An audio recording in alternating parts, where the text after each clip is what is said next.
qu'est-ce que c'est que la stratégie nationale de santé? Ça, c'est une bonne question. En lisant le rapport, ce qui m'a un peu sauté aux yeux, c'est que ça balaye très très large. Hein. C'est que ça évoque énormément de sujets. Au final, on ressort de la lecture avec une petite frustration, c'est-à-dire que ça manque un peu de définition de priorité. On ne sait pas exactement quelles sont. Alors, la feuille de route est un peu plus claire de ce point de vue-là. Malgré tout, elle est quand même encore assez générale et on ne sait pas exactement... Alors je reviendrai sur cette question des priorités.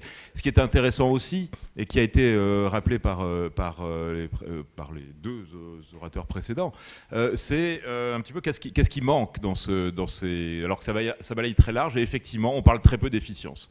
On parle très peu d'efficience, or ça a été rappelé, l'efficience, la recherche d'efficience est absolument nécessaire. Elle est absolument nécessaire, pourquoi ?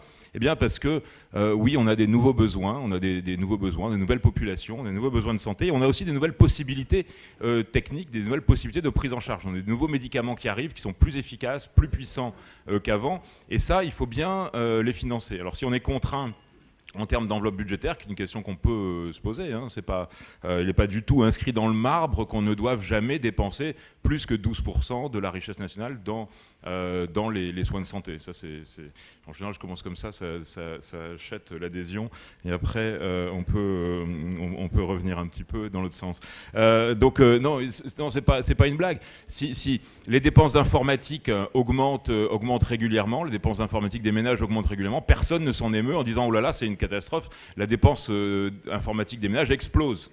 Il va falloir maîtriser la dépense informatique. » Non, c'est plutôt une bonne chose. Et en tout cas, ça ne pose pas de problème particulier. Pour les soins de santé, c'est quand même très différent parce que ce sont des décisions qui sont essentiellement collectives et qui sont essentiellement publiques. Donc là, on n'est pas tout à fait dans le même registre. Donc la question est pertinente, mais la réponse n'est pas immédiate. Recherche d'efficience, premièrement, j'entends parler effectivement de le développement de l'évaluation médico-économique des parcours de soins. C'est très difficile à faire, mais il faut le faire. En tout cas, il faut essayer de le faire. Deuxièmement, ce qui a été évoqué également comme question assez peu regardée, assez peu adressée dans le rapport, c'est la question de qui pilote. Et la question de qui pilote, je crois qu'il y a plusieurs manières d'aborder cette question. Il y a une première manière qui est de dire, quelle articulation entre l'État et l'assurance maladie. Alors je dirais que si on aborde la question par ce problème-là, il faut introduire immédiatement le troisième acteur, qui est les assureurs, c'est-à-dire que les assureurs complémentaires, hein, qui ont également une légitimité à intervenir dans le pilotage. Malgré tout, on aborde quand même cette question encore, c'est vraiment par le haut, hein, c'est-à-dire qu'on pose la question en disant oui, c'est quelle articulation entre l'État et la Caisse nationale d'assurance maladie des travailleurs salariés ou les autres. Hein. Et là, on voit qu'on est un peu piégé par cette approche. On est un peu piégé parce que d'un côté, on a nécessité de recherche d'efficience, nécessité de recherche également de coller au plus près des besoins des populations qui peuvent être très différentes d'un territoire à l'autre et au sein même d'un territoire. Et donc, tant qu'on reste sur un pilotage national, eh bien, on a un petit peu quand même on est un petit peu coincé. Sans me prononcer sur le mode de rémunération de la médecine libérale, enfin, je dirais quand même quelques mots là-dessus, mais peut-être plus dans le débat. Imaginez que la valeur de l'acte puisse être la même sur l'ensemble des territoires, alors que les conditions d'exercice sont différentes, alors que le coût de l'immobilier, le coût de la location est différent, l'ensemble des charges. Les coûts sont très différents, les populations sont différentes, les besoins de santé sont différents. Imaginez qu'on règle cette question avec un tarif valable pour tout le monde, c'est totalement illusoire. Et si on ne sort pas de cette logique de la même cote pour tout le monde, on est foutu, on n'y arrivera jamais. Donc il y a, je crois, au sein du système de santé français, au sein du système de soins, un besoin de déconcentration, un besoin de... Alors qu'est-ce que ça peut prendre comme forme, la déconcentration ? Ça peut prendre plein de formes différentes. Alors évidemment, on pense à une déconcentration, décentralisation, ça veut dire quoi ? Ça veut dire confier aux acteurs le plus proche du terrain, le plus proche des besoins et qui ont le plus d'informations, les outils pour permettre de répondre à ces besoins. Quand on a énoncé ce beau principe, on n'a pas dit grand-chose, mais ça nous donne quand même une direction vers laquelle aller. Ça veut dire, premièrement, sans doute, donner davantage de rôle aux ARS. Hein, ça, donc je sens que je suis en train de me faire un ami, mais on est déjà amis. Donc,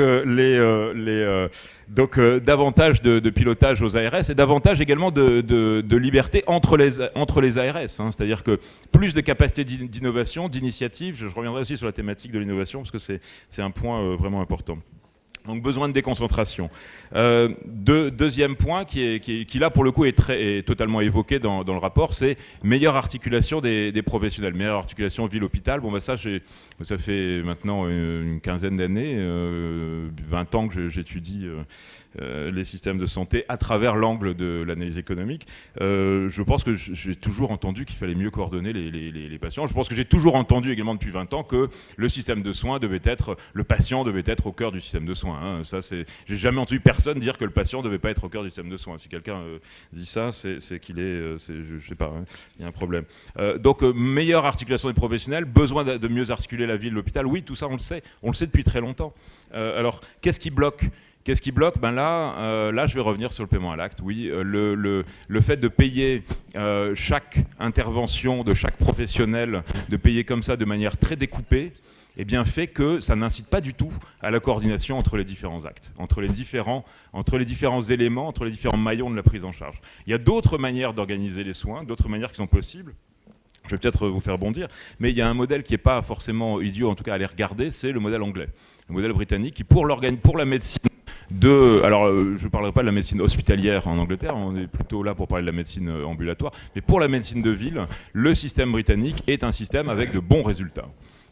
Un niveau de satisfaction des patients qui est très nettement, qui est très élevé, hein, il faut quand même le dire. Des médecins qui sont payés 2 fois plus que les médecins français, ça vous devez le savoir aussi, hein, 2 fois plus, à peu près en moyenne, mais il y a 2 fois moins de médecins. Alors comment on arrive à avoir des besoins de santé qui sont pris en charge avec 2 fois moins de médecins en rapportant à la population du pays ? Comment on y arrive ? Eh bien, on arrive avec une meilleure organisation, avec une organisation complètement différente. Ici, on parle de délégation des tâches. C'est pas forcément la délégation des tâches qu'il faut évoquer. C'est l'articulation, la coordination des tâches. Moi, j'ai un très bon médecin, je l'adore, on se connaît depuis très longtemps, mais quand j'appelle pour prendre un rendez-vous, alors d'abord je suis obligé d'appeler, je ne peux pas prendre rendez-vous par mail, hein, ça c'est trop compliqué. Je peux prendre rendez-vous par mail avec mon banquier, avec à peu près tous les gens qui m'apportent des services, mais pas mon médecin, ça c'est pas possible. Dans tous les autres pays, ça existe à peu près. Hein. Donc j'appelle, c'est lui qui décroche le téléphone. J'ai une question simple. Est-ce que la collectivité a besoin de financer 8 ans d'études ou 10 ans d'études pour former des gens à décrocher le téléphone ? J'en suis pas totalement certain. Quand je raconte cette anecdote, il y a parfois des médecins, plus souvent des femmes d'ailleurs, qui viennent me voir à la fin en disant « Mais vous savez, moi, c'est moi qui passe un coup de balai dans le cabinet à la fin de la journée. Est-ce qu'on a besoin de payer, de financer des études pendant 8 ans pour faire passer un coup de balai ? Non. La nécessité, c'est de remettre, que les médecins, que les médecins se remettent à faire de la médecine et soient payés pour faire de la médecine et pas autre chose. Vous avez le droit d'applaudir. Donc ça veut dire quoi ? Ça veut dire qu'il y a énormément de tâches qui peuvent être accomplies par d'autres professionnels de santé et qui doivent l'être. C'est ce qui se passe dans l'organisation britannique, qui est une organisation en cabinet, qui articule différents professionnels.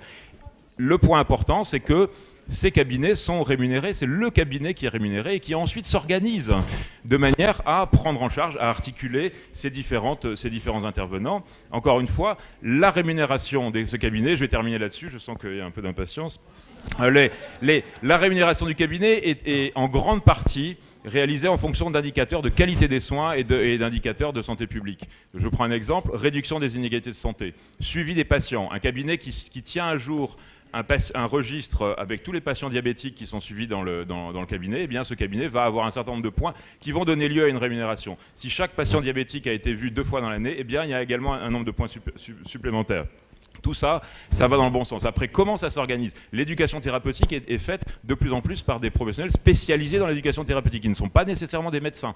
La prise de rendez-vous, l'aiguillage, là aussi, ce sont des compétences particulières qui peuvent être faites parfois aussi bien, parfois même mieux, par d'autres professionnels. Dernier point, et je termine là-dessus, sur l'information, ça c'est un point qui est vraiment important, l'information sur la qualité des soins. Quand on dit remettre le patient au cœur du système de soins, il faut lui donner le plus d'informations possible sur la qualité des soins et lui permettre de faire des choix en fonction de cette qualité des soins. Aucun indicateur de qualité des soins n'est parfait, aucun. Tous sont mauvais, mais est-ce que aucune information est mieux que pas d'information, je pense que c'est pas le cas. Et je termine simplement sur une anecdote sur la question des inégalités qui n'a pas été très évoquée, mais les inégalités d'accès au système de soins. Elle est très liée à la question des informations. Pourquoi ? Quand j'ai commencé en tant qu'économiste à m'intéresser aux questions de santé, forcément, assez rapidement, on fréquente des médecins, on devient amis. Et assez vite, qu'est-ce qu'on s'entend dire ? Eh bien, écoute, si jamais tu as un problème, tu as un gros problème, passe-moi un coup de fil avant de savoir où tu vas te faire hospitaliser, avant de décider. Pourquoi ? Parce qu'il y a des services qui sont meilleurs que d'autres, parce qu'il y a des endroits qui sont meilleurs que d'autres. Et cette information-là, certains la connaissent, d'autres ne la connaissent pas. L'inégalité d'accès aux services de soins en France, aujourd'hui, elle est beaucoup plus en termes d'inégalité à l'information sur où est la bonne qualité, où est la mauvaise qualité, qu'en termes de barrières financières. Là-dessus, une vraie démarche nationale de mesure et de diffusion de la qualité des soins, je crois que c'est la priorité des priorités. Monsieur Geoffard, merci. Oui, je crois qu'on est assez d'accord. Ce qui est en cause, c'est le paiement uniquement à l'acte. Je crois qu'on est tous à peu près d'accord là-dessus. Oui, mais vous avez le droit d'applaudir, là, vous êtes content, non ? D'accord, mais il fallait une après-midi donc, pour y arriver. voilà, synthèse, c'est bien. Ce qui est un paiement uniquement à l'acte est très délétère. Et je crois qu'il est particulièrement délétère lorsqu'il est associé, comme vous l'avez fait remarquer, au tiers payant généralisé. C'est la combinaison des deux est particulièrement explosive. Et la combinaison des deux est inflationniste. Lorsqu'on parle de sortir du paiement uniquement à l'acte, il y a une voie qui est possible et qui a d'ailleurs été déjà entreprise, c'est de proposer différents modes de rémunération. Après tout, la population des médecins est très hétérogène. Les territoires sont hétérogènes également. Il y a des modes de rémunération qui conviennent davantage à certaines personnes, conviennent davantage à certains territoires, conviennent davantage à certains besoins de santé. Je crois qu'ouvrir le choix des modes de rémunération est une piste qui devrait être creusée.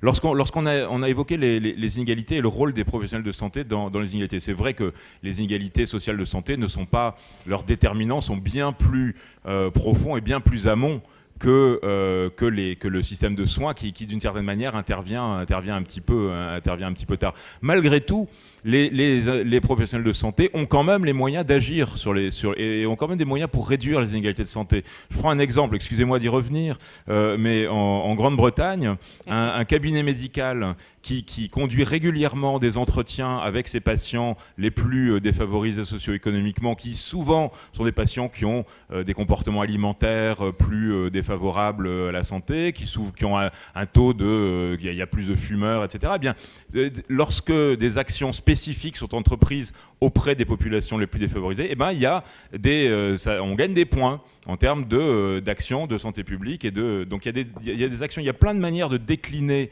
des actions qui permettent de lutter contre les inégalités de santé, et y compris auprès des professionnels. Et ces actions-là, elles peuvent être également, et à mon sens, elles doivent être rémunérées. On a suffisamment dit que le paiement, encore une fois, uniquement à l'acte, pouvait décourager la prévention. Pourquoi ? Parce que, en plus, il faut dire une chose, le paiement uniquement à l'acte a un niveau si bas.